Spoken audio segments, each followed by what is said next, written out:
Coach JT and Coach Campbell here. Coach Larry is supposed to be here, but we'll see what happens. If he shows up, we'll let him in. But we wanted to go ahead and get started tonight. This is Inside the Dugout with Pack, and we're excited. We got a good episode for you today. And Campbell, why don't you tell them what we're looking forward to? Okay, hi guys. I just wanted to say it's so great to be back. We missed all of you. It's been kind of crazy with traveling and the holidays, but we are going to be back on our regular Monday, Wednesday schedule from now on. So today we're going to be talking about professionalism and high pressure moments. Now, what does this mean? Professionalism on the baseball field can be like how players carry themselves during tough games. It can be dealing with umpires. It can be reacting to bad calls. And it can be what young players should learn early, what things are important. Um, so, Coach JT, are there any of those things you'd like to start with? Yeah, let's talk about posture and how an athlete actually holds themselves on the field because I think that's where all of this starts, and it's a reflection of it's not just good hygiene, but it's a reflection of what the athlete is thinking inside, right? So if the athlete walks around with their head down, their shoulders slumped, and they're on their phone doing whatever, they don't even have to be on their phone. They're just bad posture indicates to me a bad mindset.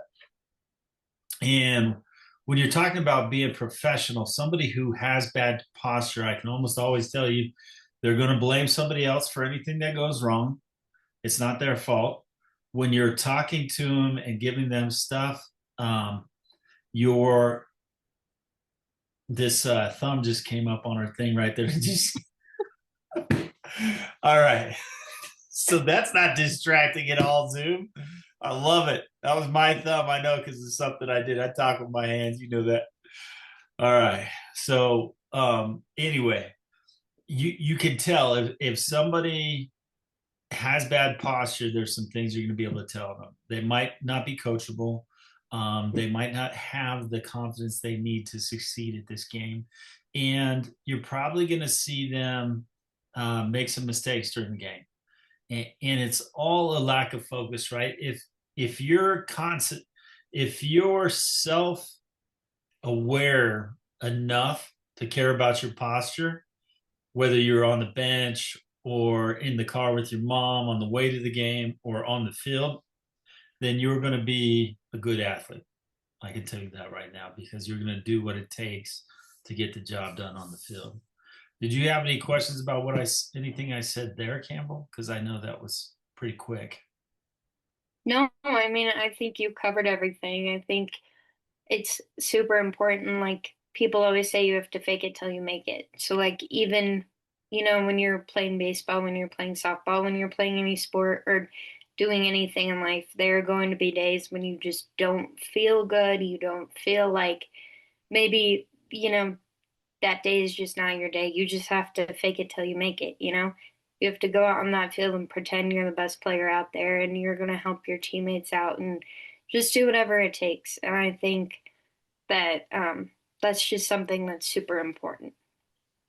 You bring up a good point there. So if you're having a bad day and you got bad posture, you're probably not going to do that well on the field. How do we counteract that? How do we if we as a coach see somebody coming onto the field with bad posture or looking like they've had a bad day, what do we do? Whenever I notice someone is having a bad day, I just kind of pull them aside and I'm like, hey, what's going on? Like, what is this? Is this something? And like when I hear them talking, I think to myself, is this something that I can help with? Is this something where I can encourage them and send them out there? Or is this something where they're just so in their heads that, what, maybe it would be better if for this game they sat out, but then for the next game they were put back in. Those are some excellent pointers. What I would also say, something on a deeper level, is whatever is bothering them has to do with them. So if you can get that athlete to shift the focus, right? Shift the focus from them. Woe is me. My girlfriend broke up with me. My boyfriend is pissed at me. I'm missing a date because I'm here at practice, right? Whatever it is, it's because of something that happened to them. So if you as a coach can take and shift their focus away from them and say, hey, look, I know you don't want to show up here tonight for yourself. So why don't you go look at your shortstop, Nico? Your shortstop, Nico's here. He's shown up. He needs some work. You're the first baseman, and he can't do this without you. Can you show up for Nico? And it's helpful if you're more specific like that than if you say, can you show up for your teammates, right? Because that can be easily, that just blows by and it doesn't mean anything to anybody because it's said so much, right? But if you say, hey, look, you're our center field. If you don't show up tonight, we're gonna have all kinds of issues with this, and this, and you know that your left fielder Bree is struggling and she needs you out there. Can you be out there for Bree tonight? Forget about all this other stuff that's going on in your life. If you can be out there just for a couple hours, practices just a couple hours. I'm not asking you to be all right with whatever's going on. I'm just saying for the next couple hours, can you be out there for free? And you'll be surprised at how quickly that turns around. It's almost immediate if you can get them to buy into that. Yeah, I can be here for Brie. I can be here for Nico. I think that's great, and that's so important, just shifting that focus from like, I mean, it is like you said, usually when someone has a problem going on, it's because they're thinking about me, me, me, me, me. So if you can shift that focus off of that person, or you can take their focus from themselves to their teammates, or even just, like you were saying, their one teammate, I think that's super important. Yeah, absolutely. Do you have anything else on that, Campbell? No, but I do want to shift focus here. What is I like how professionalism? you use that. We're just going to shift our focus. Yeah.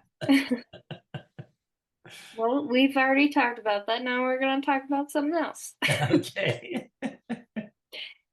How do you deal with umpires, and like how do you stay professional in, like I said, in those high pressure moments when you're dealing with umpires? Oh my God, that's a loaded question. Yeah. How does a coach remain professional while dealing with morons? I mean, umpires. No, I'm just kidding. There's a lot of good umpires out there. It's challenging because your first instinct as a coach is to say, you're wrong. This is the rule, and this is why. Because normally, like most good coaches are not arguing close calls that are subjective, right? It's something bigger that causes a problem. And new coaches all the time, well, they'll argue everything, and they're always right, right? We always think we're always right, and sometimes we are right, but that doesn't mean that the umpire is wrong. It just means that he may have got that call wrong, and they're definitely not a bad person. So I always first before a game, I always have my catchers and myself introduce myself. I repeat the name to make sure that I know the umpire's name, because if I don't remember the umpire's name, it immediately says I don't care.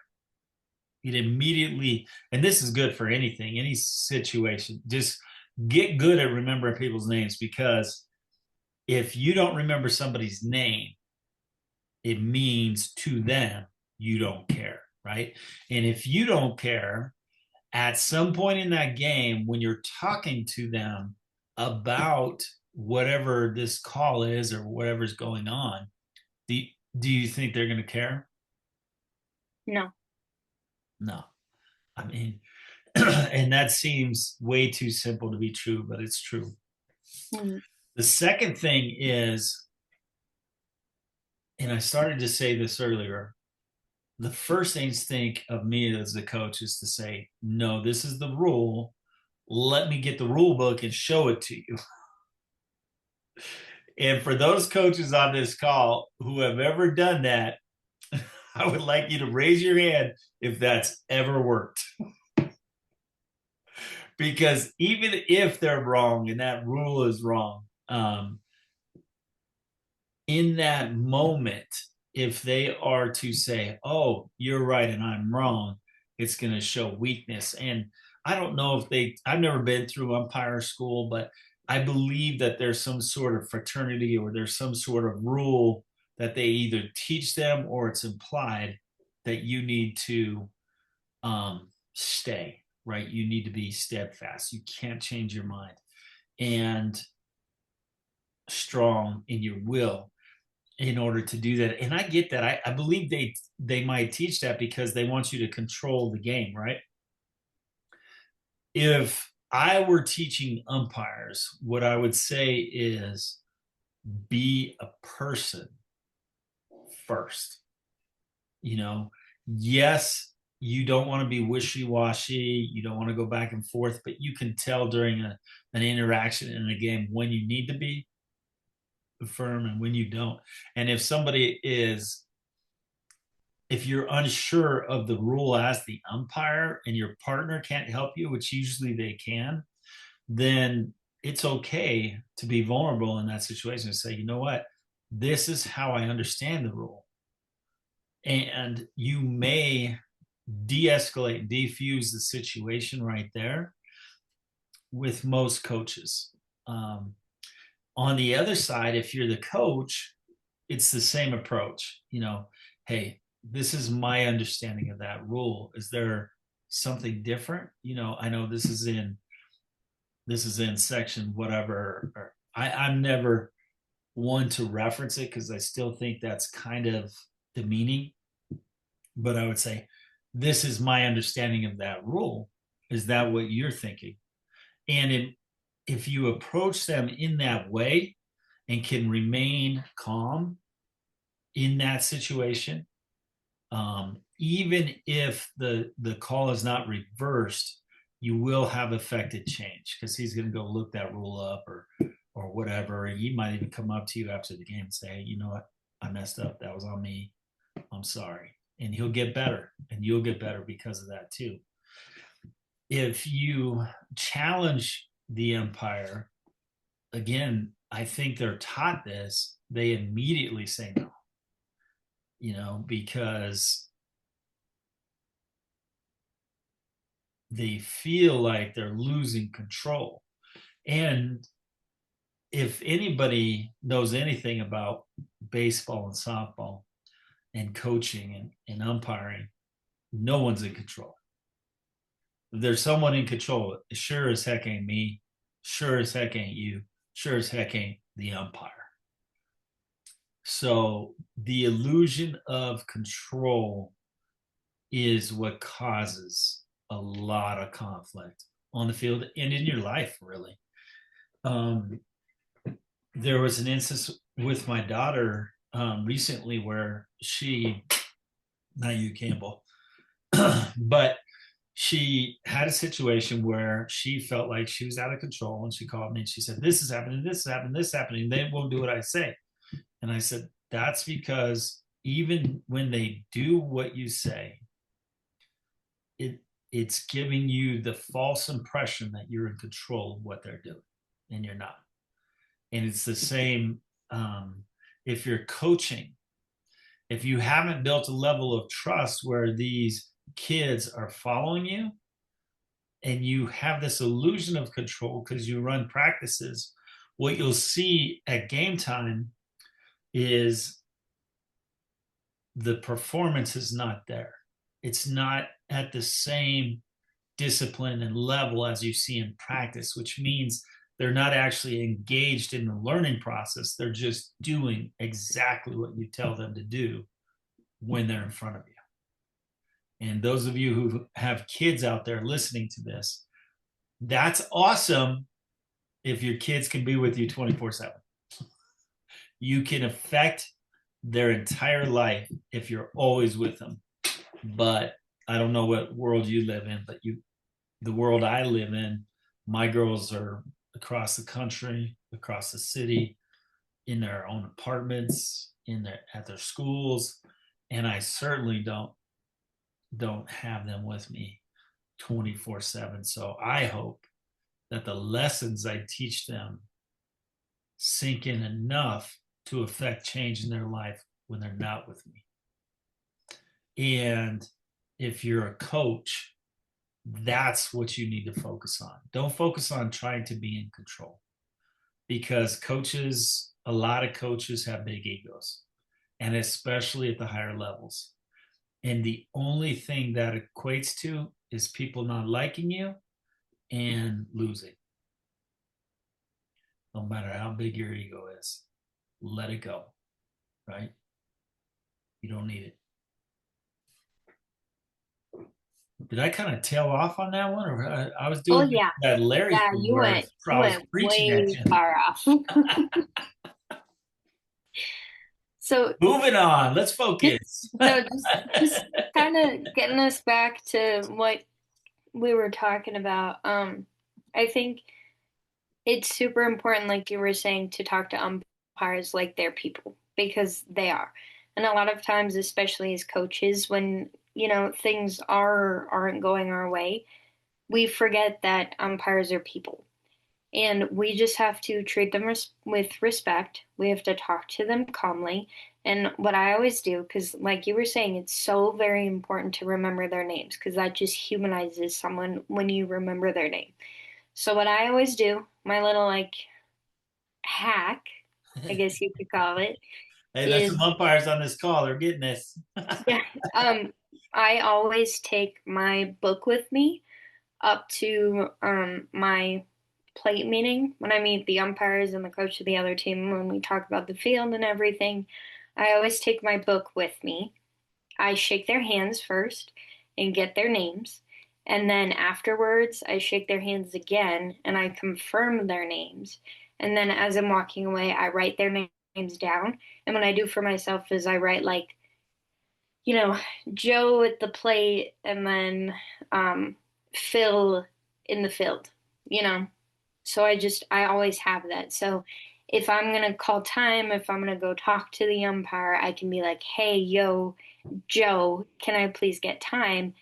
And he's more likely or like, hey, Phil, can I talk to you real quick? They're more likely to be like, oh yeah, of course. Like, let's talk about it. And like in my experience with a lot of umpires, if there's a questionable call or something, as long as you stay calm and you remember their name, you can just go out there and be like, hey, do you mind just checking with the umpire on that one? Because, like, we had a different angle and we kind of thought maybe he made it there, but do you mind checking real quick?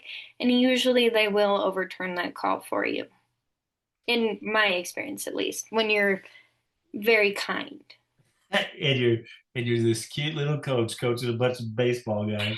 I love it. No, yeah, no, I that definitely works. And the other thing I would say is when you do it that way and you approach it that way, it's not just about that call. It's about the next 4 or 5 calls, right? Yeah. Because if they know that you really care and you care enough to talk to them as a person and do all of those things, what do you think is going to happen the next time it's a close call? It's probably going to be swayed in your favor a little bit. Yeah. Well, It's and like, oh, go ahead. that's even something it's so important to talk to your players about because I've seen a few players, like my catcher one time, and I had a conversation with him after this about how this was not acceptable. But my catcher, Zach, as you know, he's kind of a hothead. And we were playing Colorado College, and it was just a scrimmage. But he went out, and when he was warming up the pitcher, he was like, you gotta call some in our favor. Or he was like, he said something about like, this game goes both ways or something like that. And the umpire got so mad, he yelled at him, said if he said one more word, he was going to be kicked out. And the first pitch of that inning was a strike right down the middle, called it a ball. And Zach came in, And he knew even before I said anything, he was like, I'm sorry, that beautiful strike, that was my fault. I'm like, yeah, yeah, it was. So, like, even just talking to your players, and like, I know that this game gets so frustrating and it's so easy to um, just kind of lose your temper, especially with umpires. And you need to talk to your players and just let them know, like, hey, the same things we've been talking about. These guys are people too. And if, like you said, if you're just kind to them, usually they are going to be making those calls in your favor. Absolutely. And I'd like to share a little something. Can you see this? Kind of, a little bit. Kind of. I'm just basically showing you a coin here, right? Yeah. On one side it says I create my own reality. On the other side it says I am. Can you tell that there's at least different things on each side? Yes. Yeah. What is this? I am. No, no, what is this? Oh, a coin. How many do I have? One. How many sides are there? Two. Are they different? Yes. There's always two sides. And it doesn't make one side right and one side wrong. But if you remember that, there's always two sides. Yeah. Well, and it's, it's the old saying of there's my side, there's your side, and then there's truth. There's the truth. Because, everybody's perspective is different. Everybody sees something from a different perspective, but you just have to, especially in situations with umpires, like sometimes things don't go your way and things just, the umpire makes a questionable call, and all you can do is just be like, okay, sir. And just like, you gotta walk away. You can't get super mad. You can't get ejected because that's just gonna bring down team morale. And then I noticed too, if I have an umpire that is making super questionable calls, I try to just squash out any talk of how unfair the umpire is or whatever. I try to squash all that out from the dugout because I'm like, okay, so obviously this isn't going on our way. Instead of harping on it, what we're going to do is we're just going to go out there and we're going to be better players. That's all we can do. I love that's going right back to shift and focus. And you tell me one time, because we've had plenty in our dugout, Campbell, over the years, even when you were a little kid, you sat in there and you listened to them, that they're chirping. They're Yep, chirping, chirping, chirping, chirping. You tell me one time that helped. You tell me one time and I'll let you do it. One time it helped, and I'll let you do it anytime you want. never, never helped. Never. It has never Never. helped. It's like the definition of insanity, right? Yeah, Well, I'm mad, so I'm going to do this, even though I know it's going to make it worse, and I'm going to get more angry. yeah, It's like if you actually took just a brief moment and thought through that, you would never do that because you're like, wait a minute. yeah, Yeah, this doesn't work. Why would I keep doing it? It's like if you're if you go up to the plate and you swing and you miss the ball, and your intention is to hit it, are you going to keep doing what you did when you swung and missed the ball, or are you going to adjust? you're gonna adjust. Of course. So why wouldn't you adjust as a coach, as a player in the dugout? Hey, chirping at the umpires only makes it worse. It never, ever, ever, ever, ever, ever helps. Yeah, Remember they're human. Treat them that way. You yeah, know, treat it like every life matters, every person matters. It's somebody's mom, somebody's dad, somebody's kid. They love this game probably as much as you do. That's why they're doing yeah. Well, and then also that brings up a good point of like when you initially go out to meet the umpires, you can't have any expectations when you go out there, So like in Colorado, I've noticed in recent years we have been struggling with our umpires. to find good umpires and to have two umpires at every game. But I just, I go into it every time. I'm like, okay, I'm just gonna pretend like I've never met this guy before. This is a new game, it's a new day, it's a clean slate. Like, I'm just gonna go out there and not have any expectations for how good or how bad this umpire is gonna be. I'm just gonna let it be what it is. Because, especially like in the beginning of my career, I had some really bad experiences with umpires, and I would go out there expecting the worst, and I would keep getting the worst. So if you just go out there and you just, have a clean slate, just be like, whatever, it is what it is. Um, I've never met this guy before. Even if you have met them before, just go out there with like okay, it's a new day, then this is going to be a new game, you know? Maybe, maybe, they'll surprise you and they'll do absolutely amazing because you went out there and you had no expectations for them. Expectation is a really real thing. And I would say, I would even one up you on that and maybe say, not so much go up there with no expectations. I mean, that's okay. I would go up there and say, you know what? This is going to be the best game this guy is going to ever do. Right. And if I have those expectations, I'm going to look at a different side of the coin. Right. If I look at him and it's Joe, it's old Joe, poops his pants, has been out there for 50 years, just absolutely terrible, then I'm gonna have a terrible experience, right? But if I go Yeah. out there and say, you know what, good old Joe, man, he's still out here, he's still kicking, he's still walking, he's still on the baseball field. This is awesome. Yeah. I Well, I think mean, today he's gonna have a good day because here's the thing: in sports, they have what are called underdogs. Do you know what an underdog is? yes.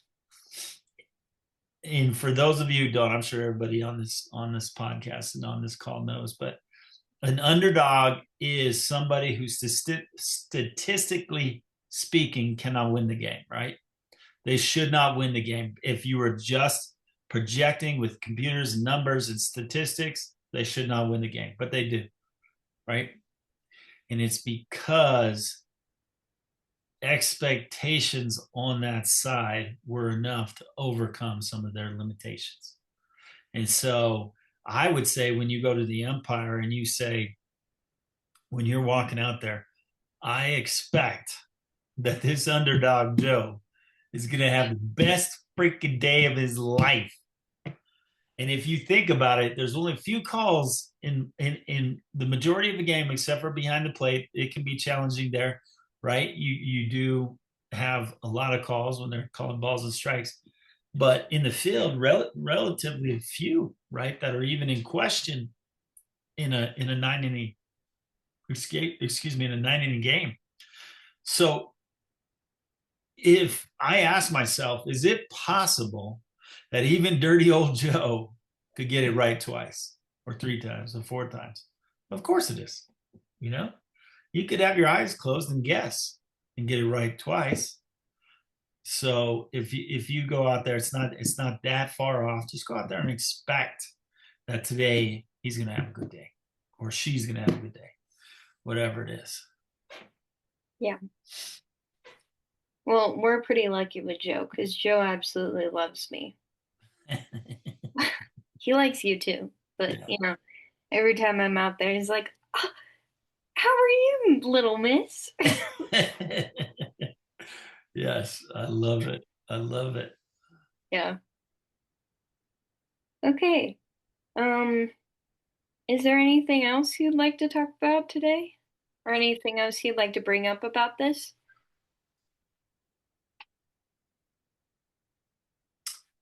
I think we can talk about, and it relates to umpires too, and to the dugout, right? So we said that chirping at the umpires doesn't help. Coach talking negatively to the umpires doesn't help.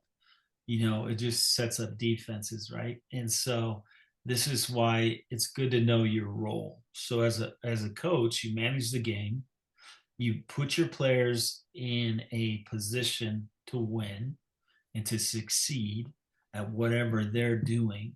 You believe and expect that they will do well, and that's why you have them there and you're asking them to do things you're asking them to do. then the umpire's role is to enforce the rules and regulations as best as he possibly can on that day. And then if you have team captains who are in the dugout, because typically as a head coach, you're not in the dugout when ball is going on. If you have team captains in the dugout and you've already prepped them to know that one of their roles is to be an example for the rest of the guys or girls and make sure that that dugout is always positive. We cheer for our players. We don't cheer against other players. We don't chirp at the umpire, period, no matter how bad we think the call was. Okay. And if you have those roles set prior to the game, you can't set them during the game. You set them prior to the game. You set those expectations prior to the game. Then you're always going to have a smooth experience. And parents will ask me, well, what happens if you get a bad umpire, coach? And I just say, you know what? It's been my experience that as long as I go in with those expectations, they may make some bad calls, but I don't believe they are bad umpires. Right? Yeah. And if you think you can, I'll tell you, you said earlier why you struggle so much to get umpires at the collegiate level and not so much the club level. Let's say the club level and the adult baseball level is because the people playing in those leagues don't do the things that you and I talked about today, and it makes it. If I'm an umpire and I'm good, do I want to go and umpire a D1 baseball game where I know I'm going to be respected on the field and make X amount of money? Or do I want to go umpire this adult baseball game where these guys think they're so much better than they are and they know everything and their shit don't stink? Whoops, I probably shouldn't say that on a podcast here, but they think that, right? And so the umpire makes the obvious choice. If it was you, you would make that choice too. Not too many people are like, well, I'm going to make the same amount of money, but I'd rather go there because I'm a glutton for punishment. It's not rocket science. What it is the president of the league and the coaches in those leagues, I think, just need to address that, but not in the way they do it, right? They say, don't talk back to the umpires, right? Well, that's not helping. That's what everybody says and has said and all that. But the things we talked about in this podcast, if they said that and actually believed that and actually did that, very quickly you would see it's like the head of the snake, right? Very quickly, the rest of the snake will follow the head, right? The rest of that body will follow the head. So if it starts at the top, if that league is having a hard time getting it, it's because of the people at the top. They don't understand what you and I just talked about here tonight. Yep. Okay, well, I think that's everything I have for tonight. I love it. Maybe we're a little shorter than usual, but I think it's okay. Yeah. I felt like we covered this topic well.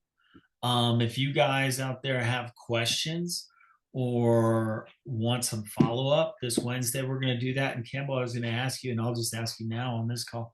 I think we should have the girls from my 18U softball team, a handful of them on the call Wednesday, asking the questions. How do you feel Yeah, about I that? agree. I think that would be great. I'll have a handful, maybe even a couple of parents, and then we'll put you in the hot seat. Yeah, that would be fun. you Um, you can handle it. yeah, real quick before we get off, first of all, I want to say, if you have any questions, please send them my way. Thank you all for listening. We appreciate you guys so much. And like I said before, we're gonna get on a regular posting schedule again.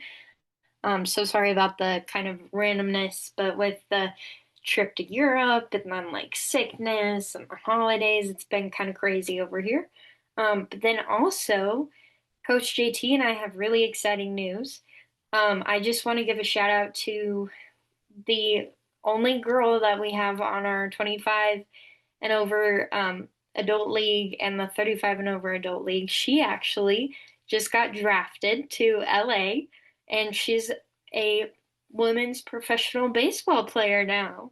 She is. Hey, let me tell you, when Joe sent me her information and said, um, I got a player. Do you want to look at her? Thank God I didn't say she's a girl. I'm Yeah. not gonna draft her onto my team. I talked to her and I said, man, she sounds like she knows what she's doing. I said, just before I charge any fees or anything, come out and try it. And as soon as she walked into the field, I knew she was a member of the pack. It was perfect, and she is an absolute stud. What's her last name? It's this Wilkins. So her name is Celicia Wilkins. But Celicia Wilkins. yes, we call her Sally. We call her Sally. Don't do that because you're not her friend yet. But watch for her. She's playing women's professional baseball. I mean, it's exciting. It's cool. Yeah. I mean, she was on Well, the field with me how many times last year? so many times. She was part of our championship run in Phoenix. Yeah. Well, and she was drafted as a first baseman, and I highly recommend you guys go and watch her play as a first baseman because she is incredible to watch. That's so exciting. Oh my gosh, and Good her job, bat Sally. too. Good job, Sally. Yeah, good job, Sally. We're so proud of you. So proud. All right, guys. Well, I think that's it for Inside the Pack tonight. Again, sorry for being gone. I missed you. I missed this. I miss you, Campbell. I'm so excited to be here. Thank you, as always, for providing your insights to these new coaches who are coming through and maybe haven't seen all the things that you've seen over the years. And that's all I have. Thank you. Thanks for Yeah, being here.